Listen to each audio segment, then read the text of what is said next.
प्रणाम। भाग्योदय विचार प्रवाह श्रृंखला की 37वीं कड़ी आ पहुंची। हमारे स्वजन जानते हैं कि हम एक दैनिक विचार प्रवाह श्रृंखला चला रहे हैं जिसका नाम है युग ऋषि विचार श्रृंखला। उसमें छोटी सी चर्चा, संक्षिप्त चर्चा प्रतिदिन जाती है प्रातःकाल, और मैं उसी से अपने शुभचिंतकों को सुप्रभात कहा करता हूँ। ये जो भाग्योदय विचार प्रवाह श्रृंखला है यह साप्ताहिक है। दैनिक वाली 1 जनवरी से चल रही है और साप्ताहिक जहाँ तक मुझे स्मरण है मई महीने के किसी रविवार से चल रही है, विगत वर्ष 2020 से। आज 37वां चरण है। मैं उसको राष्ट्रदेव के श्री चरणों में चढ़ाया हुआ पुष्प कहता हूँ। तो 37वां पुष्प में राष्ट्रदेव के श्री चरणों में आज बड़े आदर के साथ, श्रद्धा के साथ, बड़ी राष्ट्र निष्ठा के साथ, आस्था के साथ समर्पित करता हूँ, अर्पण करता हूँ। आज का कोई विषय हमने अभी कुछ देर पहले तक नहीं सोचा था। अकस्मात हमारे मार्गदर्शक गुरुवर पूज्य श्रेष्ठ आचार्य श्रीराम शर्मा जी का एक कथन याद आया, जो हमें जब हम लखनऊ में थे 2005 के पहले, तब हमको और एक हमारे गुरु भाई को गायत्री तीर्थ शांतिकुंज से लखनऊ पहुँचे एक वरिष्ठ कार्यकर्ता ने सुनाया था। प्रसंग बहुत पुराना है। वह लखनऊ के भाई ने अभी परसों प्रसंगवश उसकी चर्चा करी। आज के जो बहुत सारी परिवर्तनकारी परिस्थितियां हैं, उतार चढ़ाव वाली हैं, उन परिस्थितियों पर चर्चा के दौरान उन्होंने वो लगभग 18-19 बरस पहले की बात हमें बताई। आज जब विषय सोच रहे थे किस विषय पर चर्चा करूं, तब वो परसों लखनऊ से गुरु भाई, जिनको हमने गायत्री परिवार से जोड़ा था, वह खूब साहित्य पढ़ते हैं और प्रतिदिन हमारी तरह वो लिखते हैं, मैं बोलता हूँ। उनका गुरुवर का पुराना संदेश लिखा हुआ उनका रोज जारी होता है। तो उनकी बात भाई की याद आई और मैंने सोचा आज उसी पर चर्चा करूं। बात ये थी कि शांतिकुंज के वह वरिष्ठ साथी, मैं प्रसंगवश नाम नहीं ले रहा हूं, विषय ज़्यादा महत्वपूर्ण होता है। वह जब गायत्री परिवार से जुड़े और गुरुवर के पास पहुंचे अपने बच्चों के साथ, उसके बाद कभी आशीर्वाद मांगा कि गुरुदेव ये 2 बेटे हैं, इनको आशीर्वाद दीजिए। गुरुदेव विनोदी स्वभाव भी उनका बड़ा अच्छा था। जब बच्चों से बात करते तो विनोद में कहते, बोले क्या आशीर्वाद दूं इन बच्चों को। बच्चे किशोरावस्था से युवावस्था की ओर बढ़ रहे थे। उन्होंने कहा कि मैं एक बेटे को पुलिस में और एक को सेना में चाहता हूं कि ये बच्चे जाएं, पुलिस और सेना के माध्यम से देश की सेवा करें। गुरुदेव ने कहा, पुलिस और सेना में ही क्यों, इसी का आशीर्वाद क्यों मांगा। उन्होंने कहा, ये बहादुरी से देश की सेवा करेंगे।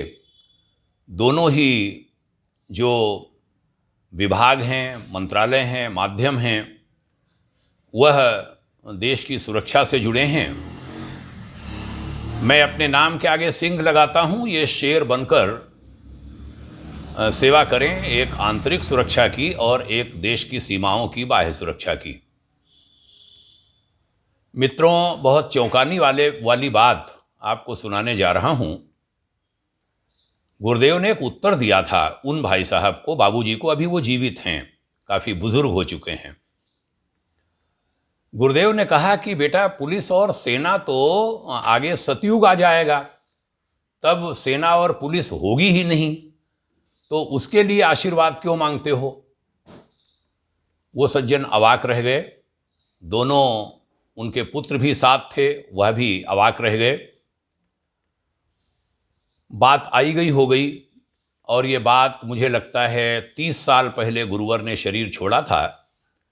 ये बात कम से कम 45 ईयर्स, 45 साल पहले की रही होगी। परसों जब लखनऊ वाले गुरु भाई ने वह प्रसंग याद दिलाया, तब से मैं सोच रहा हूं कि सेना की जरूरत कैसे नहीं पड़ेगी, पुलिस की जरूरत कैसे नहीं पड़ेगी। फिर ध्यान गया कि पुलिस मुगल काल में थी ही नहीं, अंग्रेजों के समय आई। अंग्रेजों ने अपनी एक व्यवस्था बनाने के लिए उसको किया, और एक तरीके से अपना प्रभाव दिखाने और भी शब्दों का इस्तेमाल किया जा सकता है, वो नहीं कर रहा हूँ यहाँ, लेकिन जनता को दबाव में लेने के लिए पुलिसिंग की व्यवस्था करी गई। शायद 1935 का पुलिस एक्ट कहा जाता है भारत में, और वही बाद में भी सेम आज़ाद भारत के संविधान ने उसको ले लिया था। तो पुलिस उसके पहले हमारे यहाँ थी नहीं, सेना थी। उसके पहले चिंतन हुआ कि गुरुदेव ने ऐसा क्यों कहा होगा, कोई समय नहीं जब सेना न रही हो। तो और पीछे गए, ये कलयुग की बातें हैं, द्वापर में गए, त्रेता में गए। तो द्वापर में भी कौरवों की, पांडवों की सेना थी, भगवान श्री कृष्ण की सेना थी। और पीछे गए तो त्रेता में रावण की सेना थी, राम के पिता दशरथ की सेना थी। राम ने भी सेना बनाई, जंगलवासियों को, आदिवासियों को, सबको लिया और एक सेना का निर्माण किया। और कई सेनापति और उपसेनापति और लेफ्टिनेंट जनरल रहते होंगे, वही तो सब लड़ते थे भगवान राम के साथ, उनकी लक्ष्मण के साथ। इतिहास की घटनाएं हैं त्रेता की ढेरों। माने तब भी सेना थी, त्रेता में भी। तो सतयुग में सेना नहीं थी, ये बात हम और लखनऊ वाले भाई, वो भी संयोग से सिंह साहब हैं, उनसे बात हो रही थी कि सतयुग में कोई सेना नहीं थी। ऋषि थे, सत्य था, सत्य था। सतयुग माने ही सत्य का युग।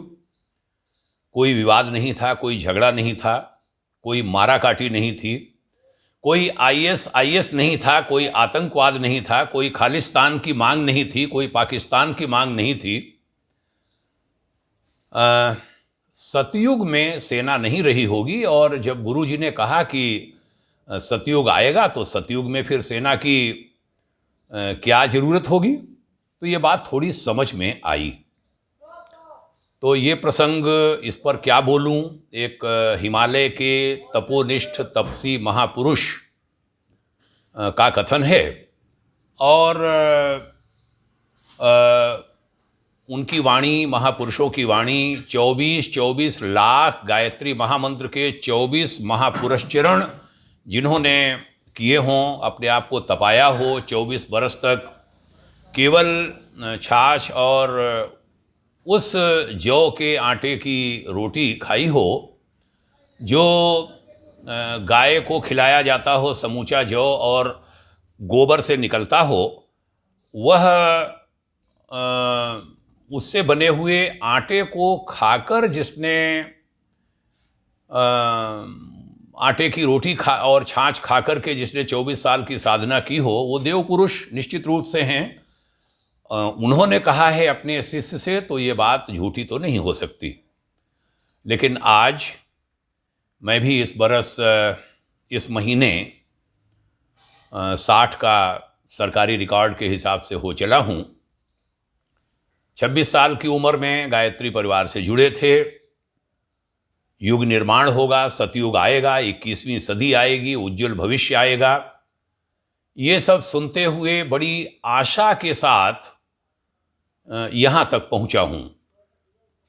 जीवन आगे क्या बचा है मालूम नहीं है, लेकिन जो भी बचा है उसमें एक सपना है कि युग को बदलते हुए अपने सामने देखूं। लेकिन जो स्थितियां हैं, तीसरा विश्व युद्ध गुरुजी ने कहा नहीं होने दिया जाएगा। बहुत सारी स्थितियां आएंगी, उनको टाला जाएगा, अभी तक नहीं हुआ है। लेकिन जो स्थितियां देश के सामने हैं बहुत तकलीफ वाली हैं। किसान दिल्ली की विभिन्न सीमाओं पर बैठे हैं। माननीय मोदी जी, हमारे प्राइम मिनिस्टर, उनके द्वारा लाए हुए 3 बिलों का जबरदस्त विरोध हो रहा है। उनको वापस लिया जाए, ये मांग भी आ रही है। कभी कभी सोचता हूं कि टाटा ने 1960 से आसाम के चाय बागानों को लिया हुआ है, आज तक कोई बागान नहीं गया, चला गया उद्योगपतियों के पास। तो कदाचित ये सब भ्रांतियां तो किसानों के बीच नहीं पैदा की गईं। वो विषय आज की हमारी चर्चा का नहीं है। यहाँ पर मैं अपने एक ऋषि की, तपस्वी ऋषि की बात कहने बैठा हूँ, लेकिन प्रसंग आया तो ये लाइन मेरे मुख से निकली। सरकार के लिए भी कहूँगा कि देश कई बार शक करता है आप पर माननीय प्रधानमंत्री जी कि 2 ही उद्योगपति इस समय आपकी दृष्टि में दिखते हैं, टाटा, बिरला, और न जाने कितने उनके बहुत योगदान है देश के लिए, वे इस व्यवस्था में नहीं आते। इसको लेकर के आप पर शक होता है, देश शंका करता है। लेकिन तब भी आपके बहुत सारे अच्छे कामों के कारण आपका आदर करता है, आपका समर्थन करता है। हम सब आपके समर्थक हैं। और किसानों के पीछे कोई शक्तियां ऐसी लग गई हैं, खालिस्तान की बात आ रही है। 26 जनवरी को देश ने दुर्गति दिल्ली की देखी। मैं उस दिन रोया, अच्छे से रोया, परेशान हुआ कि ये हो क्या रहा है। सतयुग की बात सुनते सुनते ये हमारे सामने ये सब हो क्या रहा है। हमारे कई साथी बिना युग निर्माण देखे, बिना उज्जवल भविष्य 21वीं सदी का देखे चले गए। इधर लगातार हमारी उम्र के लोग आगे पीछे के जा रहे हैं, मैं भी चला जाऊंगा। लेकिन ये देखने को मिले, ये सपना जरूर रहता है। गुरुवर की बात झूठ नहीं हो सकती, ये बात भी पक्के मत से कहता हूं कि वो तो होना ही होना है। कब होना है, ईश्वरी लीला जाने।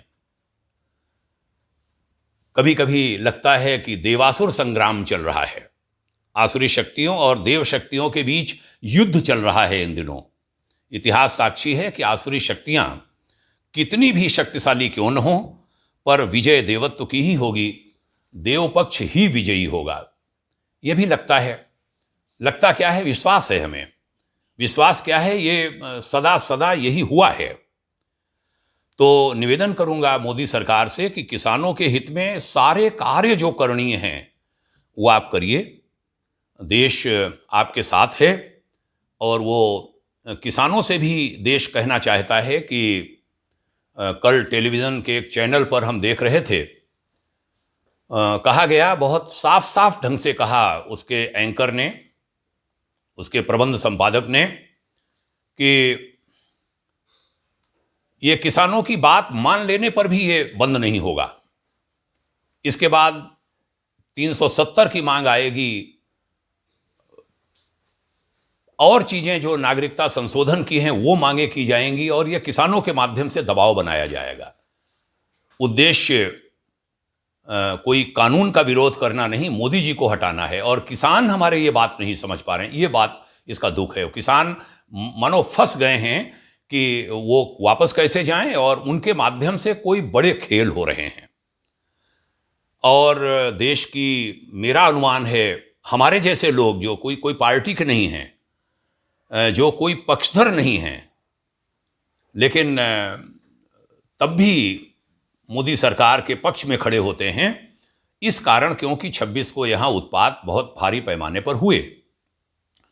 तो देश बर्बाद नहीं होने दिया जाएगा, ऐसा हमारा विश्वास है, ऋषियों का मार्गदर्शन है। कोई आश्चर्य हमें नहीं होता। हाँ, लगना पड़ेगा देशवासियों को। भगवान कृष्ण ने कहा था कि अर्जुन, ये मरे पड़े हैं, केवल तुम धनुष बाण चलाओ। लेकिन इतिहास साक्षी है कि मरे हुओं को मारने में भी अर्जुन को छींकें याद आ गई थी, नानी याद आ गई थी। बहुत लगना पड़ता है तब भी जब ईश्वर साथ होता है। तो भारत के साथ ईश्वर है, ईश्वरीय सत्ता है, हिमालय की ऋषि शक्तियां हैं, और जिनको गोत्र के माध्यम से हर वर्ग का व्यक्ति अपना पूर्वज कहता है, वे सभी ऋषि इन दिनों सक्रिय हैं मानवता को विजयी दिलाने के लिए, मनुष्यता को बचाने के लिए। और उसके लिए जरूरी है भारत बचे, भारत विजयी हो, क्योंकि जो परिवर्तन होने जा रहा है उसका आधार अध्यात्म है, और अध्यात्म की देवभूमि भारत भूमि है। इसलिए भारत भूमि के अध्यात्म को, उसके देवत्व को बचना होगा, उसकी रक्षा करनी पड़ेगी। और चेतना होगा पूरे देश को।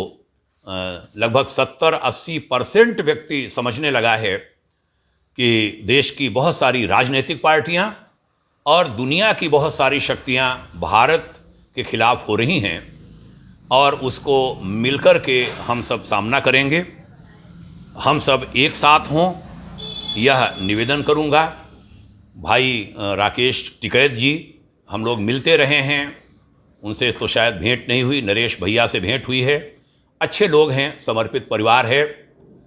राकेश भैया ने भी कभी आज जो ये सरकार कर रही है उसका समर्थन किया था, उसकी न्यूज की कटिंग मेरे पास है। तो कोई भ्रमित न हो, उनकी राष्ट्र निष्ठा पर कोई शक नहीं कर रहा राकेश टिकैत जी आपकी। लेकिन ये देखना होगा कहीं आपकी आड़ में भारत को कोई भारी नुकसान पहुंचाने के प्रयास तो नहीं हो रहे हैं। कहीं अगर हों, 2 कदम आप भी पीछे हटिए, यह निवेदन आपसे करूंगा। पुनः कहता हूं कि विषय हमारी चर्चा का ये नहीं है। विषय है ऋषि सत्ता का वह आश्वासन कि आगे आने वाले समय में बहुत कुछ अच्छा होगा, सत्य का युग आएगा, सतयुग आएगा। पुलिस और सेना की तो ज़रूरत ही नहीं रहेगी। आज उंगली उठ रही हैं सीमाओं पर, दिल्ली की सीमाओं पर कील कांटे, बड़ी सारी व्यवस्था हुई है, आवश्यक है। मैं उसका समर्थन करता हूं, क्योंकि 26 जनवरी को देख लिया, किसानों से बचने के लिए नहीं किया जा रहा, आतंकियों से, आतंकी सोच के उपद्रवियों से दिल्ली को बचाने के लिए प्रयास किए जा रहे हैं, और प्रयास किए जाने चाहिए। उसमें जिस किसी को दिल्ली में घुसने को रोका जाए, चाहे उसमें किसान ही क्यों न हो, बिल्कुल रोका जाना चाहिए, क्योंकि देश की राजधानी को बर्बाद नहीं करना है। ये प्रयोग सफल नहीं होने देने हैं। कई प्रयोग सफल हो चुके हैं, सरकार की नाकामियां भी सामने आई हैं कि ये नहीं होना चाहिए था। देश बहुत चिंतित है। तो समापन करूंगा यह कहकर कि एक ऋषि ने कभी अपने शिष्य से कहा था, आगे पुलिस और सेना की आवश्यकता नहीं रह जाएगी, प्रभु करें ऐसा ही कोई सतयुग आवे। और उसके लिए गुरुदेव के वे सारे वचन, जिसमें उन्होंने कहा था देश की सीमाएं टूटेंगी और ये पूरी दुनिया एक बनेगी, एक गांव बनेगा, सारे लोग एक होंगे, उसमें निश्चित रूप से कहीं क्या कहूँ, ध्वंस भी होगा। निर्माण के लिए ध्वंस जरूरी होता है।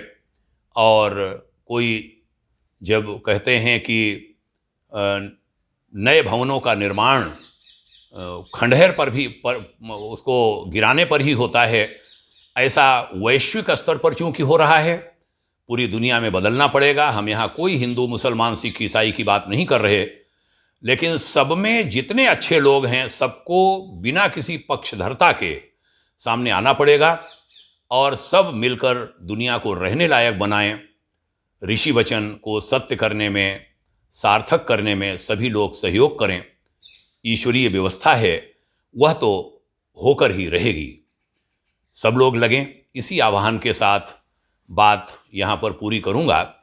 अपने गुरु परिवार के बारे में भी कहूँगा कि काश हम अपने मार्गदर्शक, अपने गुरुदेव की उन बहुत बड़ी बड़ी बातों पर इन दिनों खूब फोकस करें, और बहुत सारी जो बातें हैं, बहुत छोटी छोटी बातें भी अक्सर दिखाई दे रही हैं, उन सब से बहुत ऊपर उठकर, बहुत अच्छे साधक बनकर मैं यहाँ साधना समर पुस्तक की पुनः चर्चा करूँगा। 24,000 साधकों की बात गुरुदेव ने कभी कही थी और कहा था कि 24 लाख साधकों की कभी आवश्यकता पड़ेगी, और ऐसे 24 लाख साधक कोई न ब्राह्मण, न हिंदू, न सनातन साधक हर जगह हो सकता है। दुनिया के विभिन्न क्षेत्रों में जो साधक हैं, ऐसे 24 लाख साधक आगे आवें और वही नई दुनिया को बनाएंगे, बसाएंगे और आगे उसको पुष्पित पल्लवित करेंगे। तो हमारे गुरु परिवार से भी बड़ी आशा की जाती है, जिसमें हमारा गुरु परिवार बुरी तरह पिछड़ रहा है। गुरुदेव कहते थे कि हम चाहते हैं हमारे बड़े बेटे को श्रेय मिले, युग निर्माण होगा, सतयुग भी आएगा, श्रेय किसके हाथ में जाएगा मालूम नहीं। श्रेय के लिए काम भी नहीं करता आध्यात्मिक पुरुष, ये श्रेय प्रेय के चक्कर में नहीं पड़ता, वो तो केवल करता है। बस हम करते रहें, ऋषि का मार्गदर्शन हमारे साथ है। अंतिम लाइन भारतवासियों के लिए कहूँगा कि पुरुषार्थ तुम्हें ही करना पड़ेगा। हमारा देश नशे में न रहे, नशेड़ी व्यक्ति सदा मारा जाता है, और आज की जो युवा पीढ़ी है जो मोबाइल्स में खोई है, जो क्या कहूँ, डिप्रेशन जैसे उसमें मोबाइल और टीवी और कंप्यूटर पकड़कर डिप्रेशन वगैरह में जा रही है, वह सब बाहर निकले, देश को बनाए, दुनिया को बनाए, ऋषि कथन को साकार करे। बात शायद आज कुछ लंबी हो गई है, लेकिन बिना किसी विषय के मैंने बात आरंभ की, बात बढ़ती चली गई। शायद ये आवश्यक होगा, कोई भी व्यक्ति, चाहे सरकार में बैठे लोग हों, चाहे किसानों के बीच बैठे लोग हों, चाहे समाज या किसी भी तंत्र में बैठे लोग हों, हमारी किसी बात का बुरा नहीं मानेंगे। किसी को लक्ष्य करके कोई बात हमने नहीं कही है, लक्ष्य करके बात कही है हिमालय के ऋषि की, और वह ऋषि कथन साकार होकर रहेगा। प्रभु करे ऐसा ही हो, हम जीवन में देख पाएँ, बहुत अच्छी बात, नहीं देख पाएँ तब भी अच्छी बात, लेकिन वह रहे अवश्य, क्योंकि जो आज हमने ये शब्द बोले हैं रविवार के दिन, 7 फरवरी 2021 के दिन, वह तो जिंदा रहेंगे ही। और कभी इन शब्दों को याद किया जाए, हमारे गुरु को याद किया जाए, जिनको एक बड़ा वर्ग उसको जानना चाहिए था, जानता नहीं है, और हर कोई फिर उन कथनों को नमन करे, उनकी तपस्या को नमन करे। ऐसी ही प्रभु से प्रार्थना, गुरुवर आपसे यही प्रार्थना और कामना, नमन करता हूँ आपकी दिव्यधारा को, आपके चिंतन प्रवाह को। भाग्योदय विचार प्रवाह श्रृंखला के 37वें चरण में यही कहते हुए वाणी को विराम देता हूँ। जय हिंद, नमस्कार, प्रणाम, ओम शांति।